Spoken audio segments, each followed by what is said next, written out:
हे, क्या आपको पता है कि मई 26 में इक्विटी फंड कैटेगरीज में फ्लेक्सी कैप फंड्स में सबसे ज्यादा इनफ्लोज आए जो थे 5175 सीआर। तो आखिर इतने सारे लोग फ्लेक्सी कैप फंड्स को क्यों कंसिडर कर रहे हैं? वेल, इसका एक मेजर रीजन हो सकता है इनकी फ्लेक्सिबिलिटी। ये फंड्स लार्ज, मिड और स्मॉल कैप स्टॉक्स में बिना किसी रिस्ट्रिक्शन के इन्वेस्ट कर सकते हैं। थ्योरेटिकली इससे ये लार्ज, मिड और स्मॉल कैप कंपनीज में अवेलेबल अपॉर्चुनिटीज का बेनिफिट ले सकते हैं। लेकिन क्या आपको पता है कि कई flexi cap funds actually large cap companies में ज्यादा इन्वेस्ट करते हैं ताकि फॉलिंग मार्केट्स में स्टेबिलिटी मेंटेन की जा सके। फॉर एग्जांपल, लाइव मिंट की एक रिपोर्ट के अकॉर्डिंग फ्लेक्सी कैप फंड्स में एवरेज एलोकेशन लगभग 61% लार्ज कैप स्टॉक्स में होता है। अब कुछ फ्लेक्सी कैप फंड्स ऐसे भी हैं जिनका 70% से ज्यादा एलोकेशन लार्ज कैप स्टॉक्स में है। तो सवाल ये है, क्या flexi cap funds actually disguise में लार्ज कैप फंड्स है? चलिए पता लगाते हैं। तो प्लीज इस वीडियो को स्किप मत कीजिएगा और ध्यान से देखिएगा। एंड लास्टली, अगर आपको ये वीडियो यूजफुल लगे तो लाइक बटन को प्रेस करना बिल्कुल मत भूलिएगा और हमारे चैनल को भी फॉलो कर लीजिएगा और बेल आइकन जरूर प्रेस कर लीजिएगा ताकि आप कुछ भी मिस ना करें। याद रखिए, ये वीडियो सिर्फ एजुकेशनल पर्पस के लिए है। जिन फंड्स का हम मेंशन करेंगे वो सिर्फ एग्जांपल्स है और इन्हें रिकमेंडेशन बिल्कुल ना समझें। आप कोई भी फाइनेंशियल डिसीजन लेने से पहले अपनी खुद की रिसर्च जरूर करें या किसी एक्सपर्ट से कंसल्ट करें। ओके, चलिए वीडियो को शुरू करते हैं।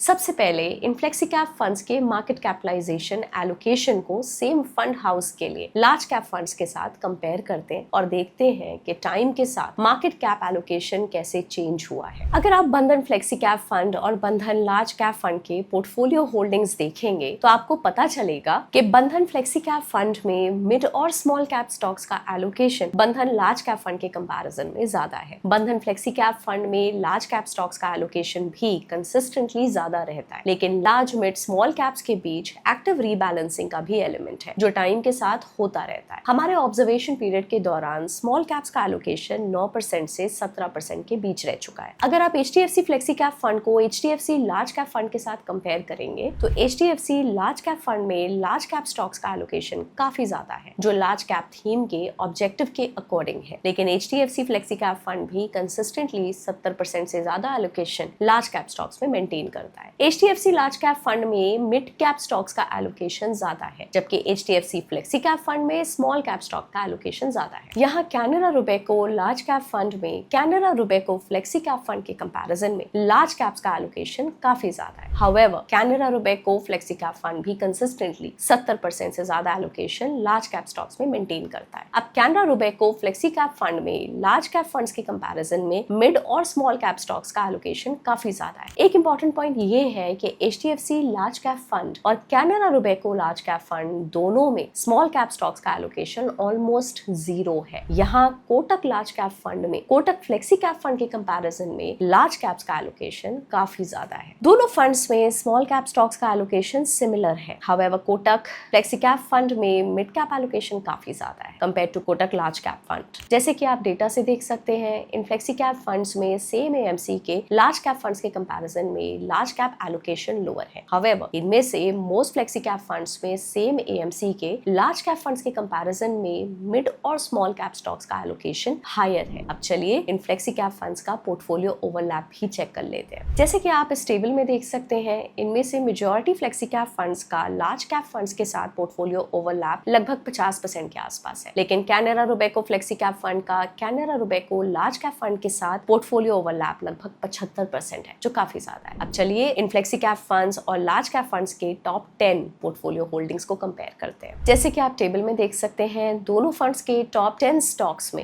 एलोकेशन ऑलमोस्ट सिमिलर है। जैसे कि आप टेबल में देख सकते हैं, दोनों फंड्स के टॉप 10 स्टॉक्स में एलोकेशन ऑलमोस्ट सिमिलर है। अब चलिए कोटक फ्लेक्सी कैप फंड और कोटक लार्ज कैप फंड के टॉप 10 स्टॉक्स का परसेंटेज देखते हैं। यहाँ भी दोनों फंड्स के टॉप 10 स्टॉक्स में सिमिलर एलोकेशन पैटर्न नजर आता है। तो हम कह सकते हैं कि हायर लार्ज कैप होल्डिंग्स वाले कुछ फ्लेक्सी फ्लेक्सी कैप फंड्स में लार्ज कैप फंड्स जैसे ही स्टॉक्स होते हैं, स्पेशली तब जब ये सेम एएमसी के हो, जैसे कि हायर पोर्टफोलियो ओवरलैप से भी पता चलता है। अब चलिए इन फ्लेक्सी कैप फंड्स के रिटर्न्स और रिस्क एडजस्टेड रिटर्न्स देखते हैं शार्प रेशियो और सॉर्टिनो रेशियो के जरिए। यहाँ इनमें से बंधन फ्लेक्सी कैप फंड को छोड़कर बाकी सभी फ्लेक्सी कैप फंड्स ने 10 इयर्स के होराइजन पे अपनी कैटेगरी ऑफ पेयर्स को आउट परफॉर्म किया है। यहाँ भी Franklin India large cap fund को छोड़कर बाकी सभी लार्ज कैप फंड्स ने 10 इयर्स में अपनी कैटेगरी ऑफ पेयर्स को आउट परफॉर्म किया है। अब चलिए इन फ्लेक्सी कैप फंड्स के रिस्क एडजस्टेड रिटर्न्स देखते हैं। इन सभी फ्लेक्सी कैप फंड्स की स्टैंडर्ड डिविएशन कैटेगरी से कम है, मतलब ये फंड्स कैटेगरी के कंपैरिजन में कम वॉलेटाइल है। ये एक्सपेक्टेड है क्योंकि इन फंड्स का लार्ज कैप स्टॉक्स में हायर एलोकेशन है। शार्प रेशियो बताता है कि फंड ने हर एक एडिशनल यूनिट ऑफ रिस्क के लिए बदले में कितने एडिशनल रिटर्न जनरेट किए हैं। सिंपल वर्ड्स में जितना ज्यादा शार्प रेशियो होगा उतने ही बेहतर रिस्क एडजस्टेड रिटर्न्स माने जाते हैं। इन सभी फ्लेक्सी कैप फंड्स का शार्प रेशियो कैटेगरी के इक्वल या बेटर है, मतलब बेटर या सिमिलर रिस्क एडजस्टेड रिटर्न्स। लेकिन Canara Robeco flexi cap fund direct growth का रिस्क एडजस्टेड रिटर्न कैटेगरी से थोड़ा कम है। अब बात करते हैं सॉर्टिनो रेशियो की। सॉर्टिनो रेशियो भी रिस्क एडजस्टेड रिटर्न्स को मेजर करता है, लेकिन ये स्पेसिफिकली डाउनसाइड रिस्क पर फोकस करता है। ये बताता है कि फंड ने नेगेटिव वॉलेटिलिटी या डाउनसाइड रिस्क लेने के बदले कितना एडिशनल रिटर्न जनरेट किया है। सिंपल वर्ड्स में ये मेट्रिक इवैल्यूएट करता है कि जब रिटर्न्स एक्सपेक्टेड लेवल से नीचे जाते हैं तब फंड उस डाउनसाइड रिस्क को कितनी एफिशिएंटली हैंडल करता है। यहाँ Bandhan flexi cap fund direct growth और HDFC flexi cap fund direct growth का सॉर्टिनो रेशियो कैटेगरी से ज्यादा है, मतलब वॉलेटाइल मार्केट्स में बेटर डाउनसाइड प्रोटेक्शन मिलती है। लेकिन Franklin Templeton flexi cap fund direct growth, Canara Robeco flexi cap fund direct growth और Kotak flexi cap fund direct growth का सॉर्टिनो रेशियो कैटेगरी से कम है। अब चलिए सेम एएमसी के लार्ज कैप फंड्स के रिस्क एडजस्टेड रिटर्न्स को देखते हैं। इन सभी लार्ज कैप फंड्स की भी स्टैंडर्ड डिविएशन कैटेगरी से कम है। ये एक्सपेक्टेड है क्योंकि इन फंड्स का लार्ज कैप स्टॉक्स में हायर एलोकेशन है। इन सभी लार्ज कैप फंड्स का शार्प रेशियो कैटेगरी से बेटर है। सॉर्टिनो रेशियो में HDFC large cap fund direct growth को छोड़कर बाकी सभी लार्ज कैप फंड्स का सॉर्टिनो रेशियो कैटेगरी से ज्यादा है, मतलब बेटर डाउनसाइड प्रोटेक्शन है। यहाँ आप नोटिस कर सकते हैं कि हायर लार्ज कैप होल्डिंग्स वाले फ्लेक्सी कैप फंड्स में भी मिड और स्मॉल कैप स्टॉक्स का allocation same AMC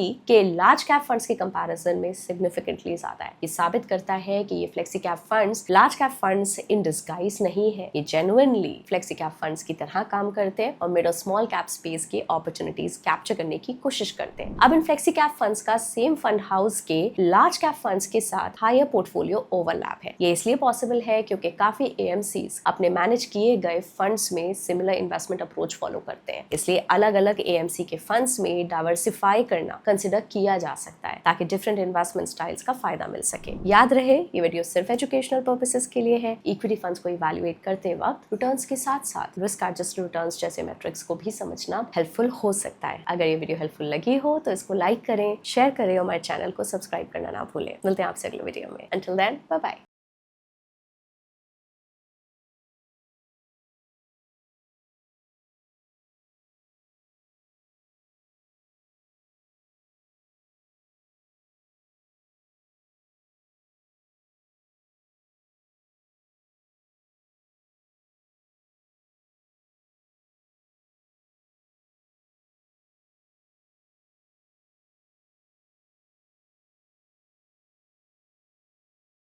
Mutual fund investments are subject to market risks. Read all scheme-related documents carefully.